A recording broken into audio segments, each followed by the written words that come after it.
medically I have a disability. It's probably more society makes me have a disability. You put a child, a baby particularly, in a plaster and suddenly they have no ability. But that never stopped Fliss. I don't really see it as difficulties, I just find a way around things because it's just normal to me.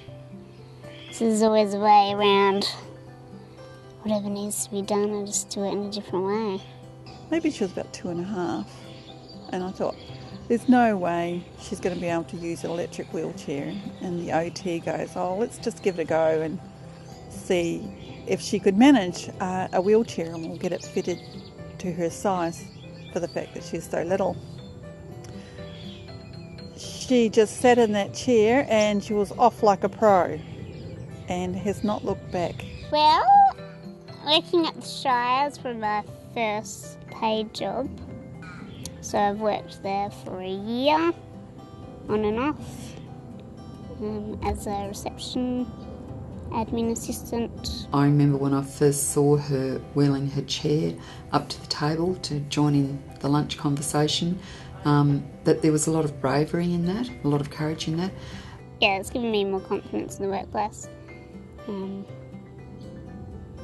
It's been hard trying to find a job. It's taken me probably 3 years just to get this one position. It was just getting in the door, I think. From day one, Felicity just went out to the staff room and shared her meal with everybody. Not her actual meal, but just shared, sat in the staff room, and it's just helped people that maybe haven't had much contact with the person that's got a disability to just realise that, hey, there's just nothing different. Once they could see I could do what everyone else could do, I think they realised that I was more of an asset than a nuisance. Well, that as well, but... She's really friendly, approachable, and she's very clued on. There's no reason why she can't be here and do what we do every day. There's nothing stopping her, and she's got everything modified, and she knows what she has to do to get it to suit her, which is awesome. Well, what a go-getter. I mean, she's involved in everything we're involved with. I just been really amazed at how she's just like one of the team. Yeah, I seem to fit in quite easily, I think.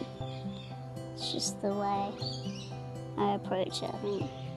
I just think, oh, she's normal, she just comes in and does what everyone else does, so we won't treat her any different. To be honest, I hadn't realised there wasn't anything that she couldn't do. And until you've asked that question, I'm thinking, oh, why? Oh, yeah, of course, she's in a wheelchair. It hadn't even sort of dawned on me. But yeah, so I think I was just really like, wow, like what she must have to put up with every day, yet it doesn't stop her, and I was really inspired by that. And enough to go home, because I've got 9-year-old twins, and of course everything's dramatic to them, whether it be a graze or fallen over or he's hit me or whatever it may be. So we sat down and had a talk, and I was talking about Felicity, and they'd come into the office and seen her, and I said, this is what Felicity has to do with, and today just picking up a book. Can you imagine just picking up a book and something breaking? And yet she still keeps going, and you've got a graze on your leg and you can't play football or basketball or whatever it may be. So we have a little bit of a rule now where they become really over the top. I just have to go, Felicity, and they go, you're right, Mum, and they move on. I think she's been wonderful for all of our employees in here, as much as any opportunity we've been able to give her. I think she's done far more. You take a teeny bit of Felicity's attitude and you could fly, just